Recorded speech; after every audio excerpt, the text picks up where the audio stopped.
Hello, everybody, and welcome to another episode of the Big Lee's Worlds podcast. It is I, your host, Big Lee, coming to you back once again from the Boom Boom Room right here in Cape Girardeau, Missouri. And tonight, I am joined by a very special guest, Mr. Caleb Carter from the Four Sides podcast. How are you doing today, sir? Here I am, rock you like the hurricane. That's right. We're doing this via Skype, and his message he sent to one, remind me, and two, make sure I wasn't asleep when we were recording this at the super late time of 6:04 p.m. on a Friday night. But that was his wake up message, was he's going to rock you like a hurricane.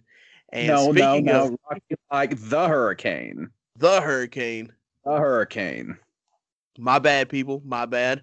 So so what we're talking about tonight on this podcast is that Caleb and I, we both went to a Rasslin show last weekend. We went down to the mean streets of Jackson, Tennessee to USA Championship Wrestling for the Blue Suede Bash at the Omen Arena. Yes, the historic Omen Arena. I believe WCW used to run there back in the day, someone told me. So, yeah, we're going to talk about this tonight, kind of talk about the card, kind of talk about some of our experiences, and kind of moving forward there with our thoughts and views on USA Championship Wrestling. So, let's go ahead and I know this isn't exactly where the night first started at, but let's go ahead and get the card out of the way, and then we can look at our experiences and thoughts there. How's that work for you, Caleb? Hey, that works for me.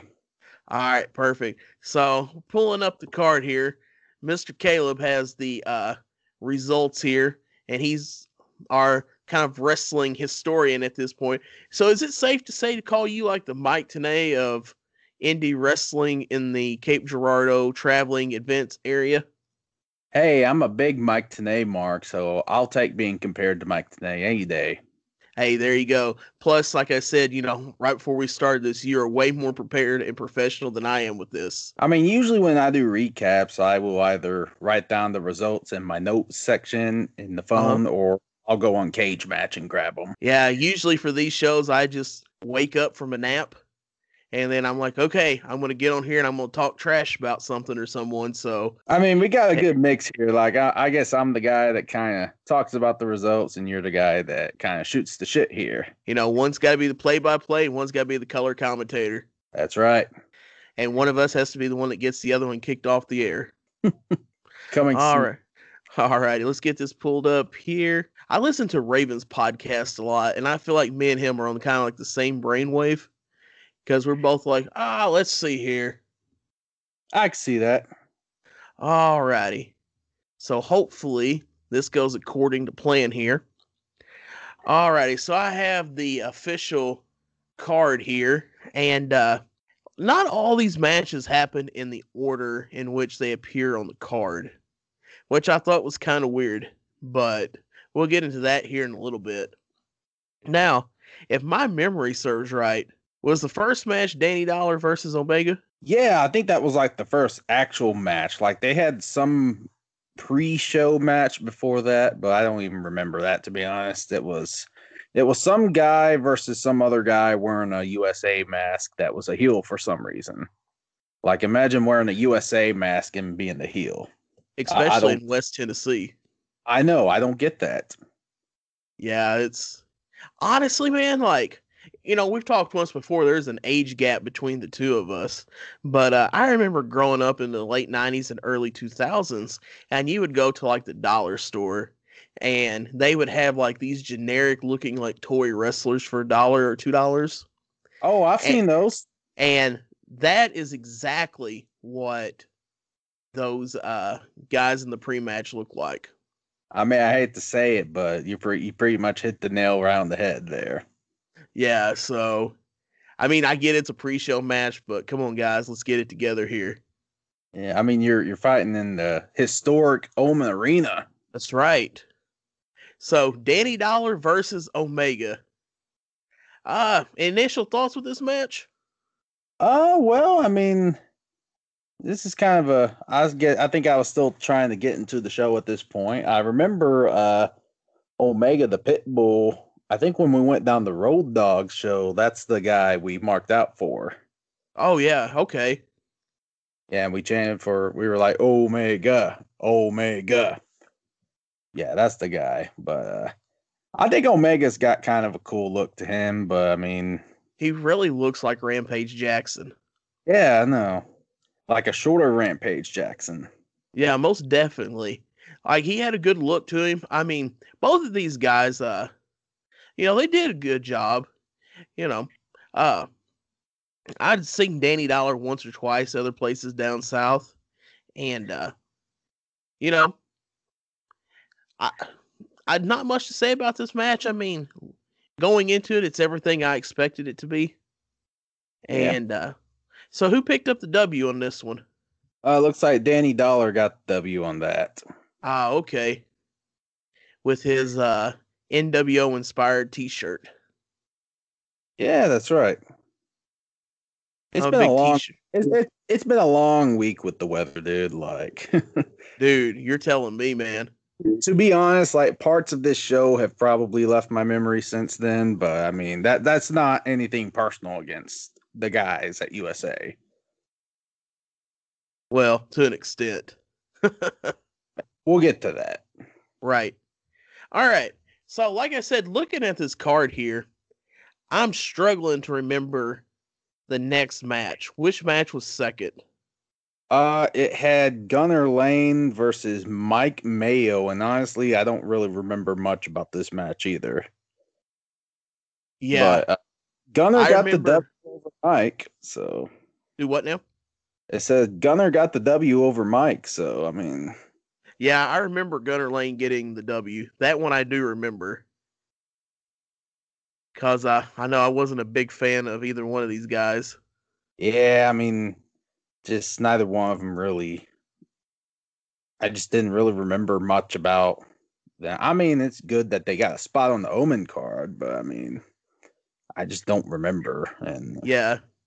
I mean, I still think, there was a lot of heat with Gunnar Lane and some of the remarks he made. So I think that still sits in the back of my mind. all right, that's fair.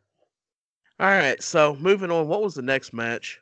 I think the next match, and it's not in order here on Cage Match, but it was a guy that I was actually really impressed with. The Magnificent Malico taking on Niles Plunk. Yes, this was a great match. And first thing I want to roast USA Championship Wrestling on is if you look at the actual card, which is what I sent you in that Skype, is they build him as Malik the Evil Clown. And it's like the Magnificent Malico has done all this work coming up and they can't even get his name right on the flyer. I mean, it's West Tennessee, man. What do you expect? A little bit more respect for their talent. Fair. Is that asking too much? Yeah. I think for West Tennessee, yeah. So Anyway. so he takes on Niles Plunk. Niles Plunk, a guy I had never heard of in my life. And he had an interesting gimmick. I'm not gonna lie. I became a fan. Yeah, This I think this was actually I think I even said something like this was actually the first great match of the night.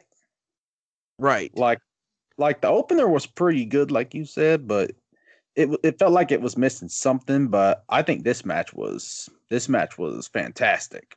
I think these guys worked very well together. Fell in love with Maliko's gimmick. Hope to see more of him in the future. Yes, most definitely. Big fan of Malico. Shout out to Malico if you're listening to this. Hopefully you are. Hopefully, between a tag or a share or something like that, this crosses your radar. So like One thing I can't remember is the valet he had with him. so I know what her shoot name is, but I think that her work name they called her Wendy. All right. Yeah, she had a cool look too. Yeah, kind of scrolling through the socials, I had not seen him and her like working together.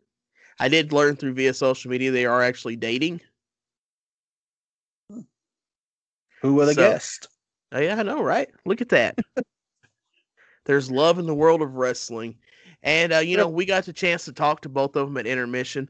Both very nice, great people. Absolutely. So I Absolutely. definitely hope to see more of Malico in the area soon. Maybe, I don't know about necessarily Jackson, Tennessee, but we'll get into that later. And the same can be said with Niles Plunk. Like, we met him before the show. And actually, I think you were outside when I met him. And he was a super nice guy. I didn't know who he was at the time. So, but yeah, he was super nice, and he got a fan out of me that night, and it sounds like he got a fan out of you as well. Oh, yep, that's fair to say. There you go. So, match number 4 is That's this right. is this the 8-man tag? No, I think we jump up to the. You know what? Actually, I think it is the 8-man tag. Yeah, I was gonna say Addison Kane Yep. and the other Jake guys that Paul. runs with Atticus Kane Yep, you against got. the 4 creator wrestlers from the wrestling video games. Yeah, you got Addison Kane, Jake Lawless, Jamal Singh, and Joel Morse taking on Chandler Hopkins, Luke Cage, Matt Boyce, and Perky Will. And I actually referred to Matt Boyce as a mini Lars Sullivan, just because he had the red tights and the bald head and everything. See, I thought at first you said he was a Brandon Cutter lookalike. Brandon Cutler, you mean? Yeah, or Cutler. I mean that one could work too. I Except this mean, guy can actually wrestle somewhat. yeah. I think this guy's a way better wrestler than Brandon Cutler. I mean, I hate Brandon Cutler. I mean, just in the ring. Oh, I don't know too much about him, to be honest with you. Yeah, I'm gonna get that AEW heat now. Oh boy, there goes Yeah, your chance of being on BTE. I know. So yeah, Uh, like I said, we've known Addison on here. He's probably the only one that, well, you said about Matt Boyce, but he's the only one I know of. I think he got a pretty big pop during this oh yeah. match, even though he was a heel. Mm-hmm. You know, that Yeah. Addison Kane section there of the Omen. Mm-hmm. It's something about when you get our little group together, how we can be the loudest in the whole building. Have you noticed that? I mean, just about everywhere I go, I kind of notice that. So, yep, that's just how it goes when you roll with me. So just know, to the wrestlers out there listening to this, be afraid when you see the crew roll up and you're a heel and we're a fan. We're going to make sure you get that big pop. That's right. So Addison Kane and his team won this match. I do remember that. Yeah. I've seen Jake Lawless a few times. Starting to become a real big fan of his. I don't And then, remember. Is he the one with the long hair? yeah, he's that one guy that. Okay, so when we went down to the Road Dog show, he was a face and he had the rock and roll gimmick, but he came out the skillet, and you were like, if you come out the skillet and have a rock and roll gimmick, I can't take you seriously. Yeah, that's true. Yeah, It's just something about that skillet music I don't like. yeah. Which is Really? odd because I saw Skillet live and they were really good live. Oh yeah. It's just something I guess about Rasslin and the Skillet music I don't like. You could take Yeah. it for what it's worth there. Yeah. Maybe it's just overused. Something like that. Yeah. The other guy or the other team, there was that cowboy guy. I think he was Chandler Hopkins. Became a big fan of him too. I thought he did a pretty good job in that match. He seemed to be like the biggest baby face on the babyface team. So I will tell you something that I was looking forward for towards the end of this match that did not happen, and that was intermission. yeah, I feel you there. So I think what happened instead was the Southern Heavyweight title match. Champion Justin Savage taking on the Boogie Woogie Boy, Gary Valiant. Yes, the Boogie Woogie Boy. The Boogie Woogie Boy. Before we get going into this, and kind of a spoiler, so there ends up being like a hardcore match on this card. if it was me and my experience around hardcore shows, and if you have one hardcore match, you want that match to be the match before intermission. If they weren't going to intermission right after that 8-man tag, they should have put the hardcore match there. But no, we got the Boogie Woogie Boy against Justin Savage.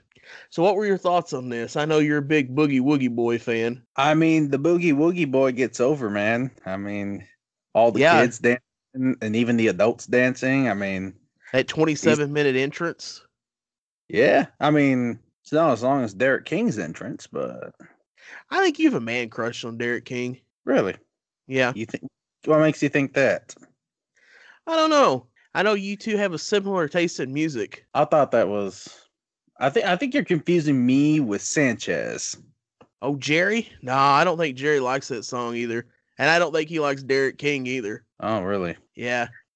Somehow Derek King ended up listening to this and thinks he's got heat with Jerry, and poor Jerry has no idea what's going on. But on that note, shout out to Jerry Looney, Ref Jerry, Sanchez Hernandez, whatever you want to call him. Jerry's a good dude. Jerry's one of my favorite people. And he's part of the crew. He's part of the crew, whether he wants to be or not. It's nice to have another old person on the crew besides myself.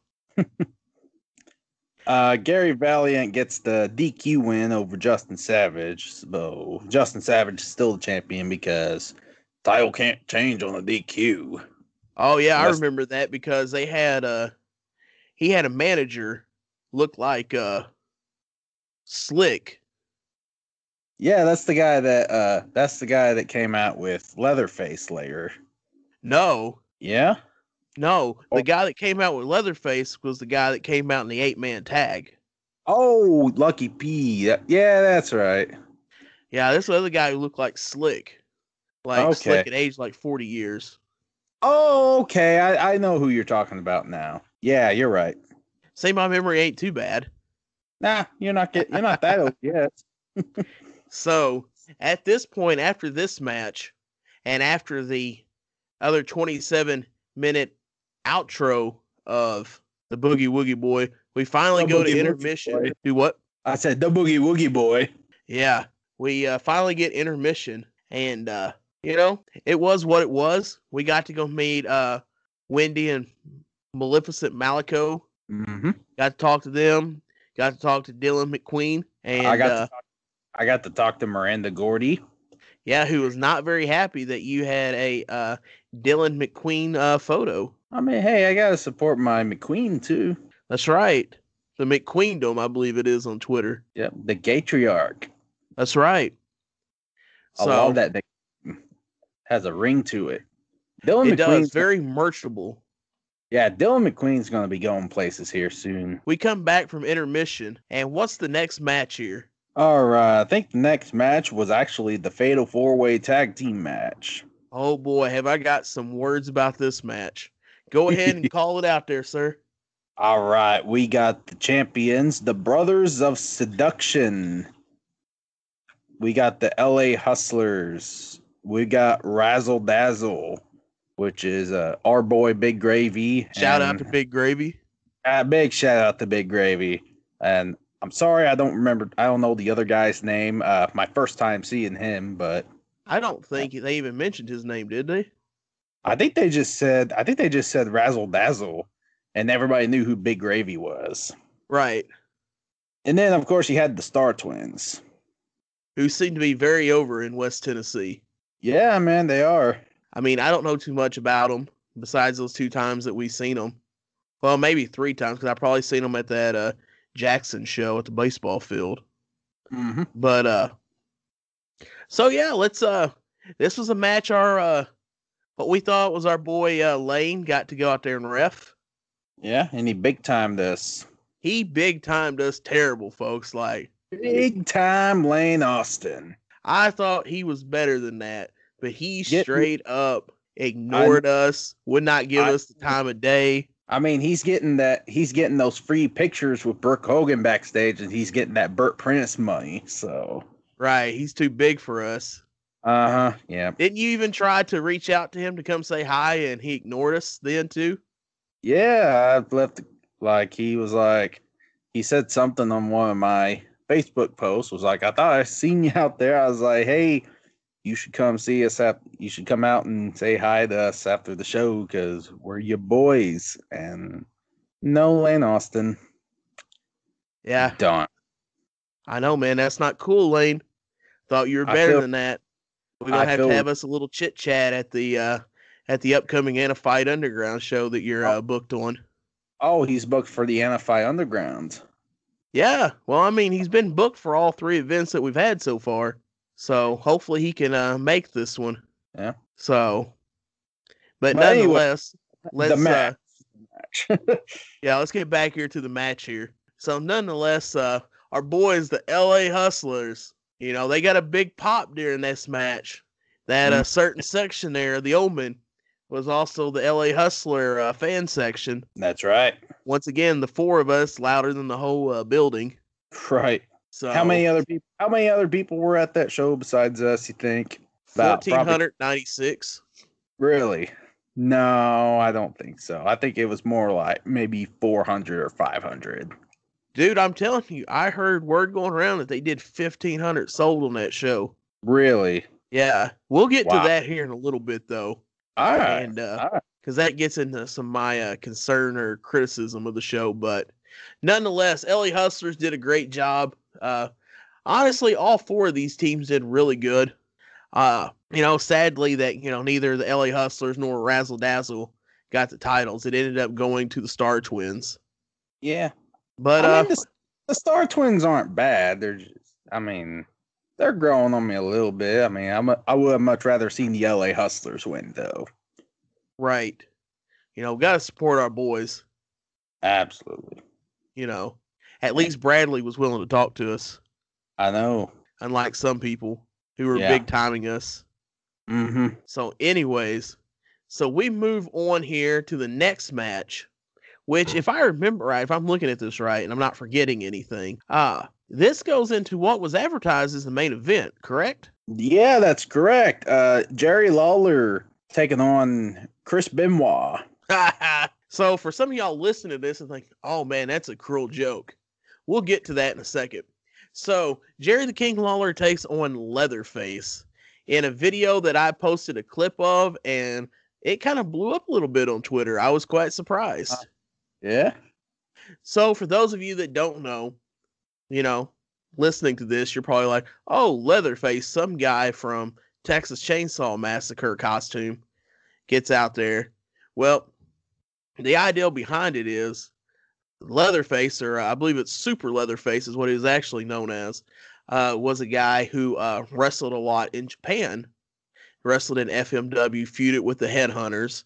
They had a lot of horror character gimmicks in Japan. So the idea behind this match is that the manager, the heel manager, which you said his name was Lucky P, if I remember right? I believe so. He went into Jerry Lawler's past and got Leatherface to come and face him. And of course, I don't know if this was just an inside rib to the boys, if this was just something that happened and wasn't thought clearly through. But Leatherface did not come out to the Texas Chainsaw Massacre theme or anything like that. He came out to the song Whatever by Our Lady Peace, which for those of you who know your wrestling theme songs, know this was used by one Chris Benoit. That's right.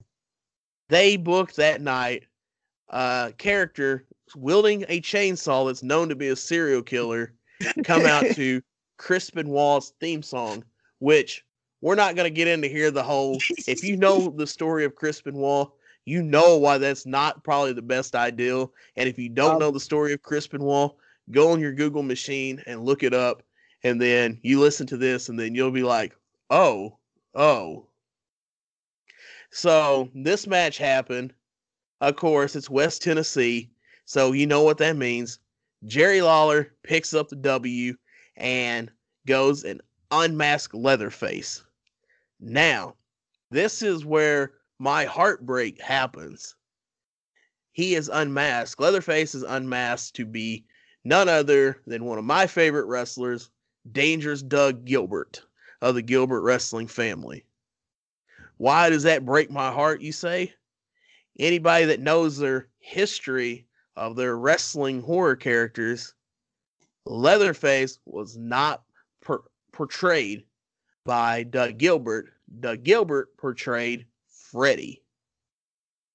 So my initial frustration after all this, now going into it, we did find out ahead of time. So it wasn't like a full-fledged shock and awe that it wasn't going to be, I forgot the actual guy's name. Like, I think he wrestled in WWE as like Corporal Krisher or something like that.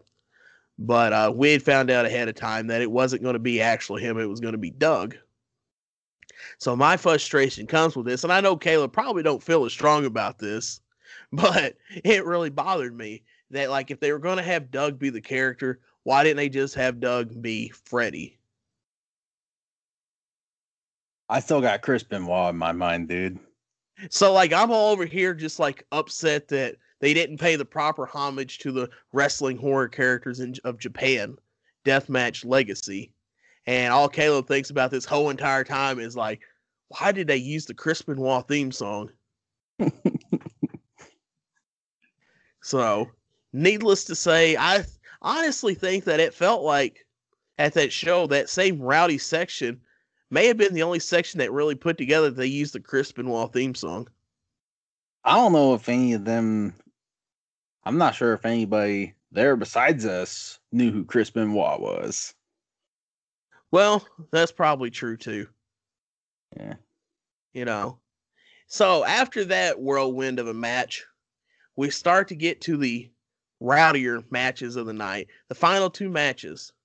The next match is Miranda Gordy challenging the, let me make sure I can say this right, I don't screw this up like that announcer did, the gender neutral, non-binary championship, which is held by the leader of the McQueendom, the Gatriarch, Dylan McQueen.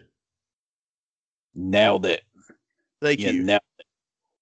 And I did that without a script, people. And this was a this was a I Quit match, if I believe right, correct? Yeah, it was an I Quit match. So, what's your thoughts on this match? I mean, I thought it was a pretty solid match overall. I don't know if I'd call it match of the night because I think I thought that was going to be match of the night at first until I saw the very last match, but we'll get to that. I was really impressed with this match. I don't feel like the crowd quite gave it the love that they should have. Yeah, and that's a big thing with me in matches like that is like, it's like the crowd energy can contribute so much more to a match like this. Uh-huh. Like, I think the entire arena should have been booing the fuck out of Dylan McQueen, but I mean, they just kind of sat there and watched the match. So I'm kind of torn on that. Like, definitely, it honestly felt like Dylan had more heat during intermission than what that crowd was given to that match, which I thought was really odd. Yeah. I don't know if the crowd was just out of it because they already seen Jerry Lawler, and it seems like that's all that West Tennessee wrestling cares about. That could have been it.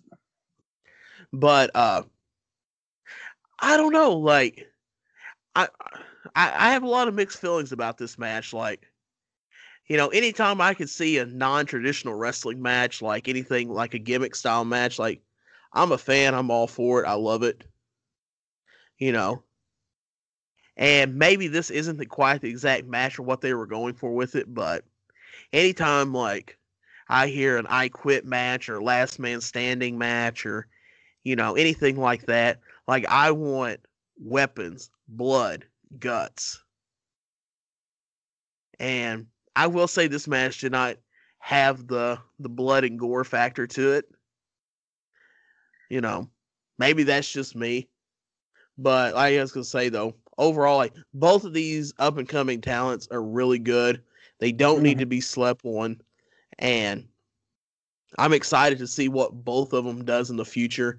I know Dylan McQueen has done some work in GCW and is working down south.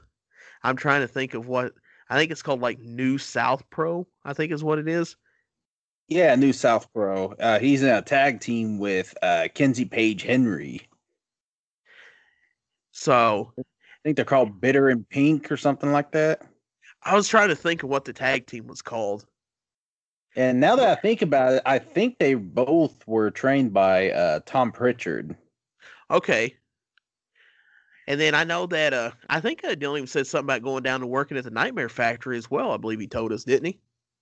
Oh, he may have. I believe that's what he was telling us there at the gimmick table. So we might be seeing him on Dark here soon. Hey, let's hope. Like I said, such a great talent. You know, uh, he's really honing his craft there on those shows with at USA. So I'm hoping, like we continue to see him on a bigger platform, and then hopefully the crowd would come around and start showing Dylan the more respect that he deserves. I mean, he's going to be taking on Jerry the King in April, so who Yeah, well, knows? we'll get to that. Don't worry. Jumping ahead again. Right. I like to drag these things out for like 7-8 hours, so there ain't no need to jump in the gun here. Hey, I'm here for the ride. So I think it's safe to say we both walked away from this match. If we weren't already, we are even bigger Dylan McQueen marks. Oh, absolutely. And also even bigger Miranda Gordy marks. Yes, Miranda Gordy, another great talent there. Daughter of Terry Bam Bam Gordy, which I got to see for the first time at that baseball show they did at the baseball field in Jackson when she took on Thunder Rosa. And like I said, I'm older. Your dad went to that show with you this past weekend, and I was going to tell him about this because I felt like he could probably relate more to this than probably you or maybe Jerry could have as well. But to actually be in the baseball field and hearing Bad Street USA play like you would in the 80s, like it's just such like a throwback. Mm-hmm. And anytime I hear that song, like I still mark out for it. And you see a lot of these people, like they'll second, third generations workers who use that name, and they're not really that good. They just use the name to try to scoot by. Miranda actually is a really good worker. So I definitely hope to see more of her in the future and hopefully see her more, get to that next platform. And I would definitely honestly like to see a rematch between these two. Yeah. I think they work good together. There's a great chemistry. And like I said, I definitely expect a big future for both of them. Yeah, I've been becoming a big Dylan McQueen fan. Like the more I see him, the more I like him. Like I think the match I seen from him before that was at the ladies' night show that USA did back in October. It was him and Alice Crowley, and they put on what I thought was match of the night. Okay. Yeah. Is that anywhere like you can watch it? I'm not sure if I'm not sure if they recorded that thing or not. I'd like to go back and see that match. I'll look for that. So from here, after we get off our soapbox for marking out for Dylan McQueen and Miranda Gordy, we finally make it to the main event. Main event, non-sanctioned. Jason Genesis versus Honcho Hensley. I think I said that right? Yeah, and I didn't really understand the story going into this match, but apparently these two used to be a tag team called the Essentials. Okay. And I guess they've broken up. I think I kind of just got lost with why they're called the Essentials. I don't know. Maybe they were essential during the pandemic or something. Okay. I got you. Maybe. I don't know. Or maybe it's just one of those old school tag teams like the Naturals. But it's Essentials. I don't know. I know I saw Honcho had a manager, and I remember reading the back of his shirt and it said always work stiff. And I was like, well, I'm going to be a fan of these guys here. I mean, Honcho's even got a shirt. It's a parody of the Pornhub logo. So, I mean, there you go. It doesn't get stiff than that. That's right. Always work. When I watch my Rasslin, I like it to be stiff. That's right. And those outside of the wrestling circle are probably like, what is wrong with these two guys? That's why that hard hitting Japan stuff always gets 7 stars, because it's stiff. That's right. And everyone's like, wait, I'm lost. Anyways, moving on to this match here. So, the initial surprise with this is that I was not expecting a USA Championship match to actually dabble in the hardcore. Yeah, I was really surprised. I was really surprised by that too. So, I mean, it was a nice surprise. Honcho did really good. Like, for what it was and everything, like, I was really impressed. I don't know if he necessarily, if he does the hardcore style all the time. Like I said, this was the first time either one of these guys really had popped on my radar, unless we seen them at one of the other shows and I didn't know who they were. Okay, yeah, Honcho's a great talent. I've seen him the past few times I've been to USA. He's been on my radar a little bit as of lately. I think he's another guy that if he keeps on putting on the big performances like he is at USA, and then he kind of starts to travel, I think he'll get big too. Kind of like Dylan McMillan. Yeah, I was gonna say, like, I know I looked up this Honcho guy, and he's from Nashville. Mm-hmm. So he's at a good location there for travel, and I wouldn't mind to see him around some other places. So hopefully, he can get out there and make them towns a little bit more. And then as far as Jason Jennis goes, like, I don't know too much about him. He I don't necessarily know if he's one of the hardcore guys as well, or if it was just one of those, like, he wants to dabble in the gimmick a little bit, but it wasn't bad. Nah, it was a pretty good hardcore match for I wouldn't classify it as like death match, but I mean it was definitely it was definitely, like you said, it was a surprise to be sure, but a very welcome one. Most definitely. I mean, like I said, anybody that's listened to this knows I'm a big deathmatch fan. So anytime I could get something, out of a local show or something like that that's going to be close to a hardcore deathmatch, I'll take it. Yeah. So hopefully, like I said, we can get him out to a couple more towns and get him a little closer. Yeah, I hate to be old boomer here, but I thought they told a really good story with the barbed wire bat. Like, they kept us like everybody wanted to see that weapon used, and I mean they kept us waiting, and when it was used, like it was a great moment. See, I'm trying to remember it because I remember the match ending with him putting his hand over the top of the baseball bat and then kind of nudging it that way with him, and then it kind of ended the match. I would have expected more. I think for me personally, with the bloodthirst that I have, I expected more of the barbed wire. Yeah, but it's a West Tennessee family show, so I mean, yeah, I don't think you're going to get a lot of blood or anything like that. I wanted to see the face peeling. Yeah, I know. I gotta have that taste of blood. Right. So, but this ends up like being the end of the card itself. Yeah, I think that match deserved to go on last. That was a great match. I honestly thought they would put Jerry Lawler and Leatherface on last, but I'm glad they took a chance on those two guys because they killed it. Man, so here's where I differ on that. Like I said, one hardcore match, put it right before intermission so that it gives them time to clean the ring and stuff like that. I felt like putting the Jerry Lawler match before the last two. I felt like it kind of killed the crowd they tried to get, everybody was leaving after Jerry Lawler had his ordeal with Doug. And Yeah, they're trying to get the crowd to stay, and you still see them leaving. Yeah, that's a fair point. So I definitely think that, when you're top, there's no secret, like West Tennessee's top draws Jerry Lawler. Everybody loves Jerry Lawler in West Tennessee. Mm-hmm. They book him on all the big shows, and his gimmick line is always the longest. And he always is supposed to get the loudest pop of the night. So, yeah, it's almost like I get that,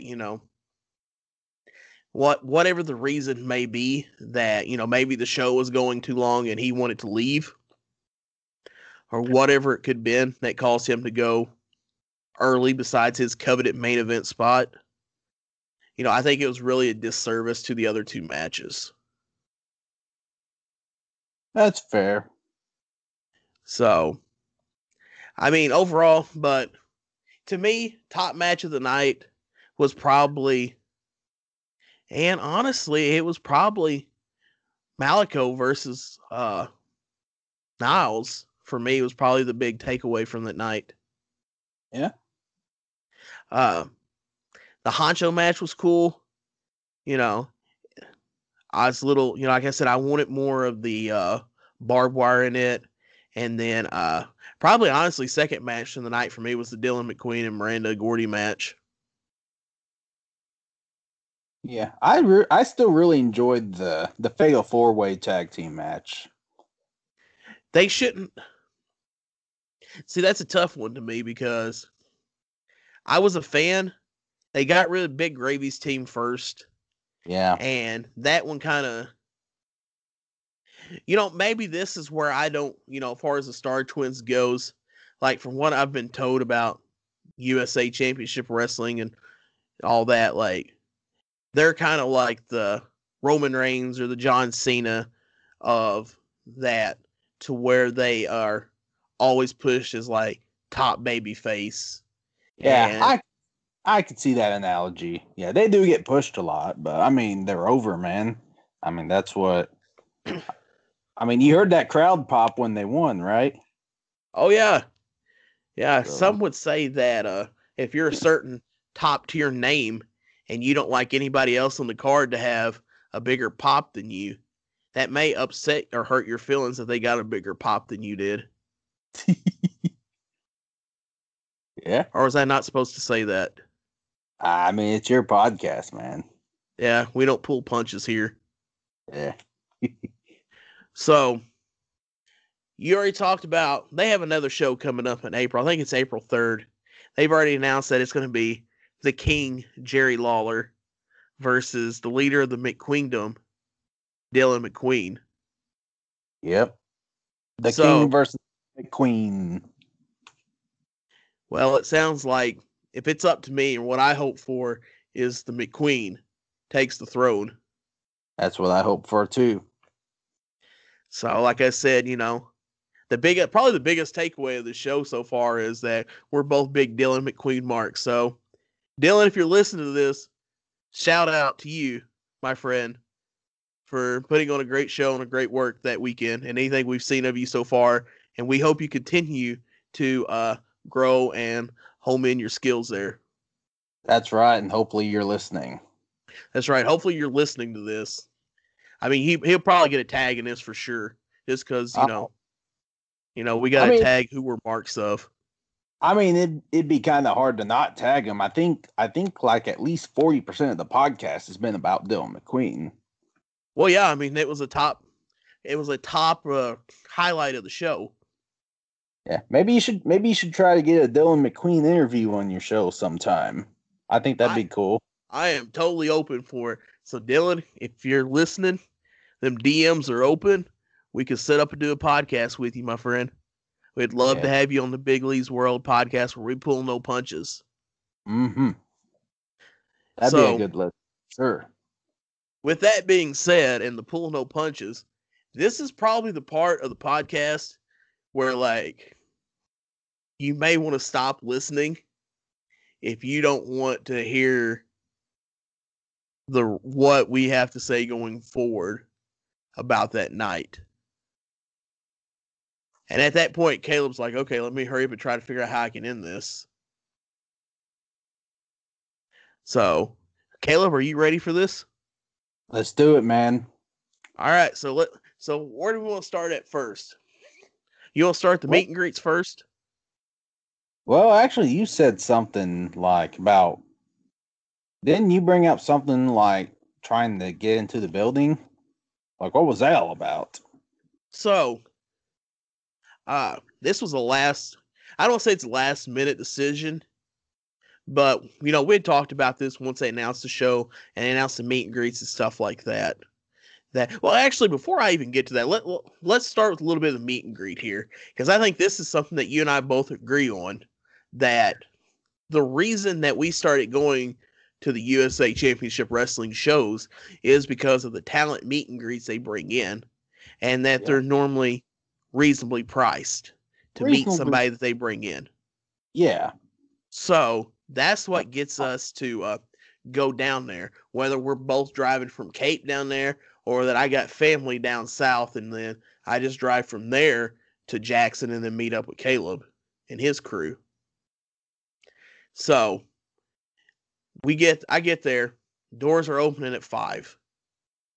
So I get there. Right now we're still in the middle of a pandemic. So I personally don't like to be around many people in general, or especially during a pandemic. So I don't get ringside tickets because I don't want to be sitting that close to anybody. And even at that show in our general admission seats, we're all still pretty spaced out. Oh, yeah. For like our little section is. All of us are social distancing in our little crew, and everyone around us wants to sit away from us because we're too loud, too rowdy, and are usually not for the good guys. So people tend to distance themselves from us, which we are okay with. Sure. Or their little kids give you weird looks. Yes. I forgot what that one little kid said, repeated back that one of us said. I think it was the Hustler gravy sandwich.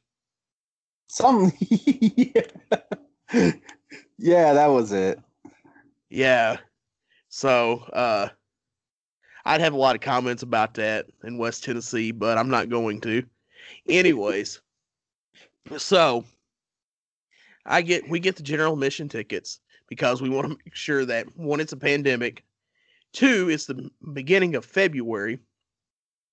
So we don't know what the weather is going to be like, which, as we're recording this right now, we just had a bunch of ice and freezing rain this week. And we're getting more next week. Yeah. So we don't want to invest $50, $60 in floor tickets for this and not be able to go, or $50, $60 in general for floor tickets to just about anything. So we get the tickets. Nowhere does it say that you're going to have to wait if you don't buy the $50 tickets. Any of the other shows we've been to, we didn't have to wait to get in. So I get there and I go, and the lady tells me, well, we're not letting people in that didn't buy the $50 ringside tickets in until 6. So now I'm already upset. Yeah, I didn't know anything about, like, for the show in April, I've heard something about the Golden Circle, but, like, I don't know if I missed it or what happened, but I didn't know anything about the whole Golden Circle meet and greet thing. Well, the Golden Circle is just front row. Okay. Or whoever they were letting in first. Yeah.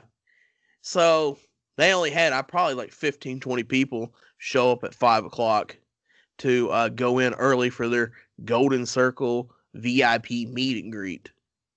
And then they soon realized, oh, wait, these people out here that are here early to meet people and buy the gimmick, they didn't buy the $50 ticket. They bought the general admission tickets, and we're now losing money because they're standing out here and not inside buying gimmick. We better go ahead and let them in. So about 20 minutes later, so 5:20, they started letting us general mission people in. So we finally get in. And if you rewind back a couple minutes, we'll talk about how the thing that made Caleb and I want to start going to these events is that they were bringing in talent that were doing cheap or reasonably priced meet and greets. I met Road Dogg and Bullet Bob, rest in peace, for like $10 photo op. Even at the baseball show, like I got to meet Jim Ross for like a $10 photo op. So that was cool, and that's a very cheap, very reasonably priced, and definitely makes it worthwhile to go to these events. Well, we get there to this event, and I don't know what happened, and they just tried to book. Go ahead. This time, it just wasn't the case. No, everything was way overpriced. $40 photos with Jake the Snake, or $40 photo with Brooke Hogan, or $60 combo. So I did the $60 Jake Roberts combo because I had that micro brawler that I wanted him to sign because I plan to resell that because micro brawlers are a big thing right now. There's a big micro brawler fad going on. So that was more of an investment for me, and I think it was worth it, and I paid the extra $20 for a picture just for me and my dad to have a memory together. And he grew up watching Jake the Snake Roberts, but in absolutely no life would I ever pay $40 to get a picture with Brooke Hogan. I'd pay $20 at most. I paid it. You paid. How was it, Lee? Was it worth it? Oh yeah, I mean, she fed my ego quite well. She made sure that the picture looked good, and she even said that we look like we make a cute couple. Well, for 40 freaking bucks, she better. I mean, I was happy with it. I couldn't see myself paying $40 to meet Jake the Snake. Then again, I was never a big fan, and except for like I do enjoy the stuff he's doing now in AEW with Lance. I want to call him Lance Hoyt. Yeah, but Lance Archer now. Yep. But I don't even know what the other two IRS and Demolition acts were doing at their tables. Yeah, I felt kind of bad for. I was just assuming that they were all going to be the same prices, so I didn't even bother with IRS. I'll catch him another time, and right. I felt bad for Demolition Axe because it didn't look like a lot of people were going up to meet him. And then, by the time the show started, all the other legends and Brooke Hogan, sorry, I need to put that in. They'd already taken off. They'd taken their money and they hit the road. But Axe was just sitting there all by himself in his mask, and he looked depressed about something. Like, I don't know. I just felt bad for him, and so during the intermission, they did the in-ring photo with him with the tag belt, and it was $20 for an in-ring photo with him. And I'm like, you know what? That's more reasonable. Yeah, I mean, it's one of those things. Like, I would have met him if Smash was there. We talked about this before. I was a bigger Smash fan than I was an Axe fan. Mm-hmm. So, I don't know. It just seemed weird to have one member of the tag team and not both, when both members are still living. Yeah, that's fair. So, and like I said, I would have met IRS, but, I think a lot of it was like, the way that they had everything like sectioned off there. By the time you met, Jake and you met Brooke, if you weren't prepared for that pricing, you've already just gave up on the rest of them. Right. I mean, I think I went to the ATM before we took off for the show, and I got I got $150 out of the bank. Yeah. Because I planned on beating all four of them, but just because the prices, it just didn't happen. I got you. Maybe we can convince our mutual friend Ken Murphy to bring in Brooke Hogan for Comic Con. Oh, don't tell Ken that. He'll be blowing up the phone. Shout out to Ken. Yeah, shout out to Ken if he's listening to this. He's probably like, nope, I can't be associated with them two guys. They're talking bad about somebody. Oh, man. So, I mean, besides that, like, you know, it was good that, like, people like Miranda Gordy and Dylan McQueen and Malico, you know, they're way more reasonable prices meeting them. Oh, yeah. And, you know, they were all super cool. So, we I don't definitely think appreciate that. I don't think Malico even charged us anything. No, that's because yours got covered in mine. Oh, wait. What did you buy? Did you buy something from him? I slid him a 10. Oh, okay. So that, you know, he'd Yeah. take care of us, come around the table, and we ain't leaning over the table, and, you know, help give them a little couple of dollars for hard work because, you know, it didn't seem like many people were rushing over to meet him. Yeah, gotta support the boys. Right. You know, you support Jake the Snake and the $60 combo, and I'll support Malico with the $10 tip. Hey, I gave Dylan McQueen a $5 bill for a picture, and I did the same too. with I did the same with Miranda. So Look at that. I'm also supporting the local talents league. That's right. Support your. Well, I don't think any of those folks are local.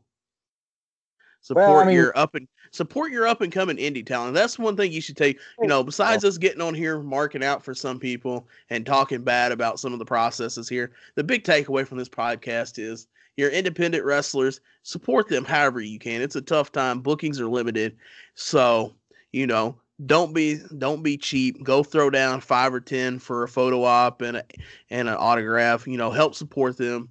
You know, make it to the next town and keep doing their passion and keep entertaining all of us in this crazy time that we live in. That's right. So, with that being said, do you want to go ahead and jump into the big issue here? The big issue. He's like, no. I thought the big issue was the meet and greet thing. Nah, the big issue. Well, that's a big issue, but the biggest issue of all. How do I say this the right way? COVID protocol. Ah. Now Caleb's really like, okay, where's the end button at? No. Let's talk about it. So, you know, the thing that's advertised in these shows is all CDC protocols and social distancing is followed. I can tell you firsthand, no, that is not true. I mean, that's right. You look at that section of the floor, you know, those seats were not spaced. Those seats were right on top of each other. And when the promoter did his speech in ring for getting his award for going into the Hall of Fame of ceremony they did there. Do what? Hall of Fame of Memphis Wrestling. Right, which I didn't even know, honestly, Memphis had a wrestling Hall of Fame. But I'm also not, you know, big into Memphis wrestling. Like that cutoff was from us. So, anyways, you know, he talks about how great it is to be able to sell out 7 rows on the floor in 2021. And, you know, right on top of one another like that, like, that's not safe at all. No. You know, it was interesting, you know, there's no mask checks. Masks weren't required to be wore. So, you know, I can understand if you take a picture or you're trying to eat or something like that, you take it off. But like masks weren't enforced there. You know, at one point I think people were trying to sell masks for $5, and by the time the show started, people weren't wearing them. Yeah. So, I mean, it makes you feel unsafe going to these events when it's like, okay, you're supposed to be, this is what you're advertising to get people to come out, and it's not safe. At the same time, people are going on Twitter and social media and complaining about how other events, you know, how you don't like how they do it, but now you're perfectly okay with your local Fed, here running, which we were told 1,500 tickets were sold. So if you do the math on that, that actually comes out pretty close to accurate, I feel like. All right. Because if you look at how close those seats were together, you know, I would say probably easy 20 on a side of a row, or 20 into, let's just say 20 on a row. Mm-hmm. So there's 4 sides to the ring, so that's 80. The 2 short sides are going back 3. So what, you got 240 on the first 3 rows. And then you got another 4 rows of 40. That's like 106. So right there, that's almost 500 on the floor. Yeah. And then you start seeing how everybody's scattered out in the Omen, like in the general admission seats. If not 1,500, like it's pretty close to it. Yeah. So, I mean, and I think the people in the stands were socially distanced, and like they were socially distanced. Now, like, could it have been social distance more? Of course. You know, I think we upset a lot of people. Jerry and I did, because the way we were spaced out and putting stuff between the seats was also helping keep big groups of people from sitting beside us. Mm-hmm. So I think, we tried to do our part, and, carried hand sanitizer with us, tried to be as safe as possible in a situation like this. And, Mm-hmm. I don't know. Like, I mean, for some of y'all listening to this by now, if you haven't figured it out, like, I'm overcoming, I don't know if I got a stomach bug there or if I ate some bad barbecue there,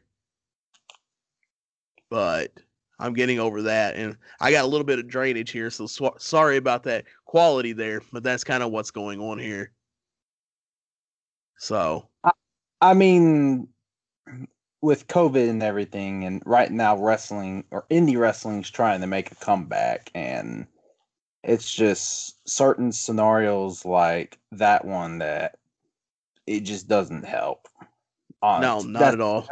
That's just an honest truth coming from me. Yeah, there's no reason for any of that. And especially when you advertise that you are, like, honestly, if I had 4 tickets and I saw that, I probably would have raised 9 layers of hell. Yeah, I mean, I'm not mad. I'm more disappointed, honestly. I mean, I encourage them, if they're listening to this, I encourage them to do better next time in April, whenever they have the next Omen Arena show. Right, April 3rd, I believe it is. Yeah, but for me, I think I'm probably, with everything from the prices, which, I mean, I get it, it's a pandemic, so prices, that may have had something to do with prices being a little higher, but I don't know, I just kind of felt a little blindsided by that I compared will to the say this before we get too further into this. If anybody's listening to this, or you make it this far and you're just like, oh, well, these guys are just burying, or these guys don't understand things, you got to understand. Caleb's been to probably way too many indie shows and events. Myself the same. Plus, it's no secret I've been front office in a couple of wrestling companies and still am. So that, we're coming here from, we know what we're talking about. But if you right. feel like there's another side of the story that's not being told or defended here, you could tag, someone from this other company. I don't care. You could tag the promoter, one of the owners, whatever. If they want to come on here and tell their side of the story and defend it, I'm perfectly open to it. They could do it on my podcast. They could do it on Caleb's Four Sides podcast. It don't matter to me. If they want to, if they have a different version of the story than what we're telling you, and they want to get that side out, this door is always open for people to come on here and tell their story. Yeah, and I'm not, like Lee says, I'm not like a big shit talker or anything, and I'm not going to say things just for the sake of burying people. Like, I'm just kind of giving criticism, so to say, constructive criticism of things that could be done better, because like the first 2 or 3 times I went to USA, like I thought they put on really great shows, Mm-hmm. but it's just, and it's not that this wasn't a great show or anything, it's just certain things needed to change. Like So certain things should not have happened. something I want to bring up is something like we're 6 days out from the time we're recording this, from the time that the show actually happened. We're 6 days past the show. Mm-hmm. With that being said, one of the things that we talked about that night when the show was over, or even actually during intermission, we said that the events of this night would be the reason that we would not come back to USA Championship Wrestling. Now, were we upset and in that moment saying that? Yes. Yeah. 6 days has passed. How do you currently feel about a return to USA Championship Wrestling? Well, like you said, I think at that moment I was a little heated with the whole being blindsided by the high meet and greet prices and everything. But I mean, I'd be open to coming back to USA, but I think for now I'm gonna put the bookmark in until COVID's over. What would it take for you to guarantee to go back to USA Championship Wrestling? Uh well, one, COVID being over, I think.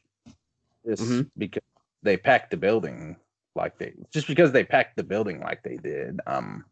Well, hold on. Before we get going on that, you and I both said that we don't like the floor in general down there. The seats aren't comfy or two on top of one another. Yeah, So I don't really necessarily know if that's a valid, you know, well, that's true. like I don't ever see me being sitting on the floor for their shows even after the COVID's over. Like I'd want to be general admission away from people. Yeah, I just didn't like the seating down there Mm-hmm.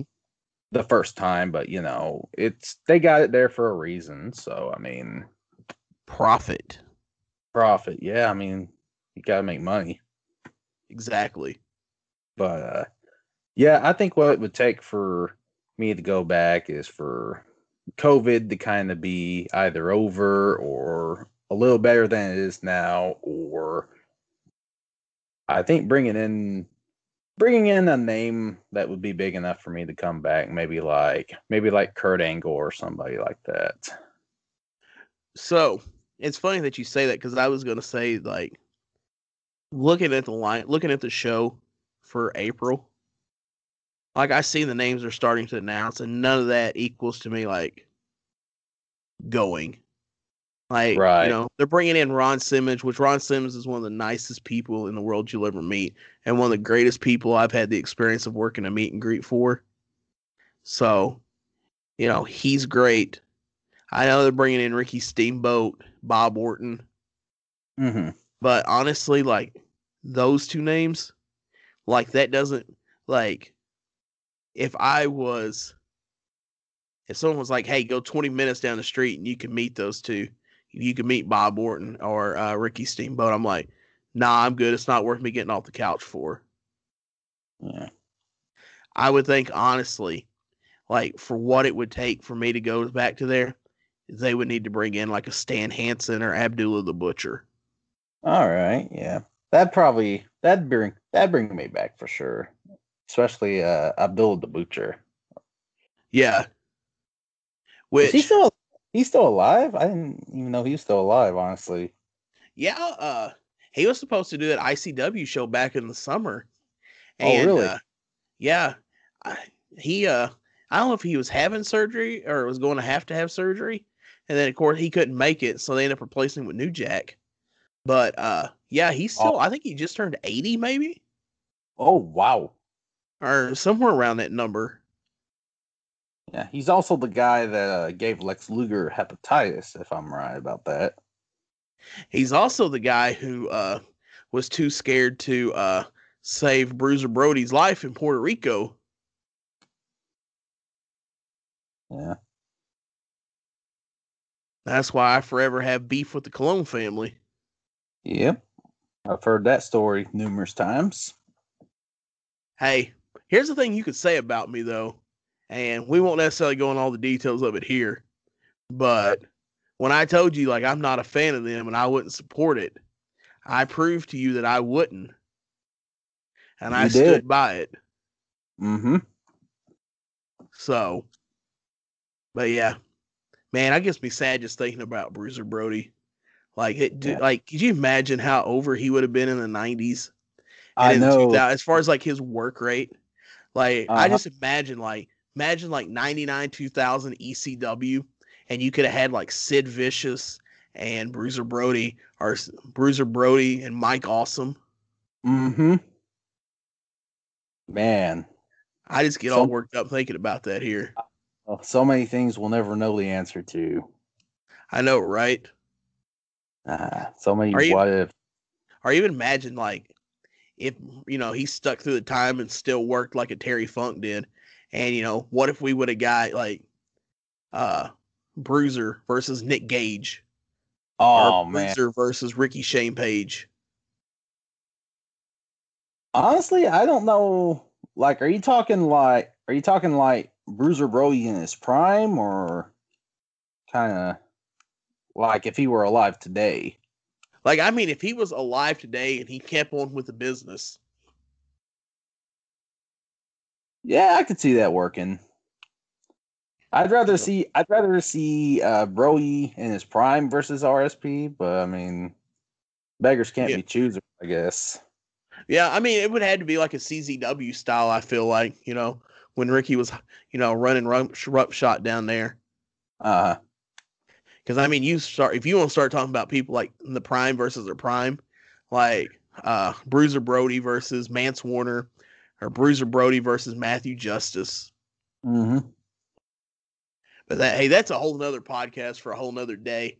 But yeah, Mm-hmm. I mean, just to kind of bring everything full circle with this event, uh, there was definitely some standout talent. Dylan McQueen, Miranda Gordy, our boys, the Hustlers, uh, Big Gravy. So Maleficent Malico, Yep, such great talents there that we got to see. We can't forget our boy Addison Kane as well. that's right. Shout out to Addison Kane if Shout out he's to Addison if he's listening to this. hopefully he doesn't want to rip our head off. Well, why would he want to do that, sir? I don't know. He seems like a big USA guy. Everyone's a big USA guy at one point or the other. Yeah. But hey, we don't. This isn't meant to be like a bury a company. This Oh, is that's meant. This is yeah. meant to like point out our observations of what we experienced there that day, and to maybe bring alertness to some things that should have been either addressed before the show, handled better during the show, or here's the thing. I understand completely that there is a section of humanity that does not necessarily believe in COVID, doesn't accept that it's real. They like to ignore facts and all this other stuff, and they can't wrap their mind around it for whatever reason that is. And while they are completely wrong in their beliefs that they think that COVID isn't real, because it is a real thing and people need to take it serious, if that's the way they want to be and ignore it, don't advertise that you're going to take all these protocols, get people in the door, and not follow through at all. Right. I mean, excuse me, I can't talk tonight. There's another promotion in Tennessee, TIWF. Like, they don't do the whole masks and everything, but at the same time, they don't go and advertise that they're going to follow all this stuff, and then they don't. You know what I mean? Exactly. You know up front what you're getting with them. Yeah. Yeah. And then you have to make your own choice to be like, I know Right. they're not going to social distance, they're not going to wear masks. Like, Yeah. we have to take that roll of the dice. But when you go to a show that's advertised of like, we're going to follow the CDC guidelines, we're going to make people wear masks, we're going to make people social distance, and you can get there and they don't. And then not only did you just do a disservice to the community, you kind of burnt bridges with your fans that were expecting that. Yeah. So, with But that I being, go ahead. But I guess it's like you say during this whole COVID era, going to shows and everything. Like you said, back on your podcast when you were talking about the collective, it's just kind of a risk versus reward thing, whether you go or not. Yeah, I mean, but that's the thing. Like going back to the collective, you know, I know Brett got a lot of heat over running the collective and some of the things that happened there. Here's the thing: Brett and his team did everything imaginable to put on an event and keep it as safe as possible. Mm-hmm. Now, with that being said, what people did in between the event, after the event, before the event, you know, outside of what was under that GCW control, that's on the individual. That's not on Brett. That's not on Game Changer Wrestling. Right. That's on the individual. They were there. They enforced the mask. They enforced social distancing. They could have oversold that building for spring break and blood sport, and they didn't. Mm-hmm. They kept their limits. They did what they could. They did what needed to be done to keep everybody safe. And I'm forever appreciative of it. Was there still a risk of going? Yes. Were we willing to take that risk? Yes. Was there a much bigger risk than it needed to be at this USA Championship Wrestling show? Definitely. Yes. Definitely. So, with that being said, I think we're going to kind of wrap this up here before we start beating a dead horse. Make sure the big takeaway from this, though, is stay safe out there, folks. Do what you can. Social distance, wear your mask, use hand sanitizer, wash your hands, be a good human. It's not that hard. And support your indie talent. Yeah, that's right. And with that being said, as always, Caleb, it's an honor and a privilege to have you on the show. I love having you on here. I know you get to get a little bit more edgier than you do on the Four Sides podcast. So go ahead and tell everybody where they can find you. Well, if you'd like to hear some more of my unbiased stuff, you can find me on Facebook, Twitter, and Instagram at Four Sides IV. You can listen on Spotify, Anchor, Apple Podcasts, Google Podcasts, and all your other select podcast platforms. I have a tpublic.com if you'd like to go and buy a shirt from me. I also have masks. If you're needing a mask, you can buy a Four Sides podcast mask. And I guess my big takeaway is pretty much everything you said. And I mean, like Lee said earlier, like we're not saying these things to intentionally bury anybody. Like we're just saying these things as like constructive criticism and things that could be done better, and because we want to see indie wrestling succeed. Most definitely. I think the only way we're going to do that is by working together to get through this pandemic and doing things safely. Because COVID's still a thing, but we still have to have fun activities to go out and do. But like I said, we have to do them safely. Exactly. And like I said, coming up, hopefully to make it to WrestleMax. WrestleMax.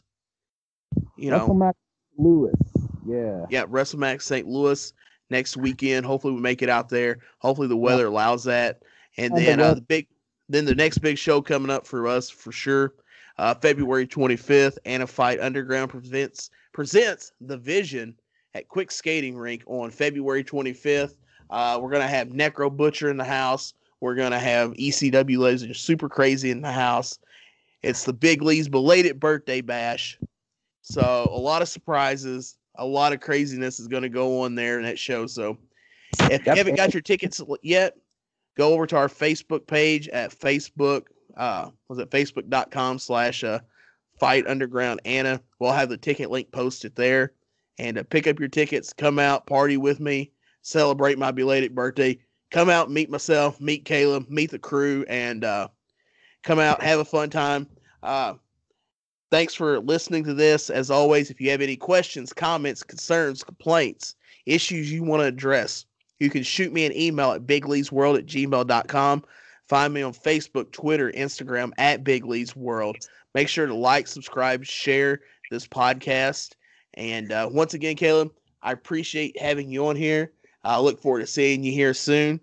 And as always, everyone, 2 scoops of whoop, whoop, whoop.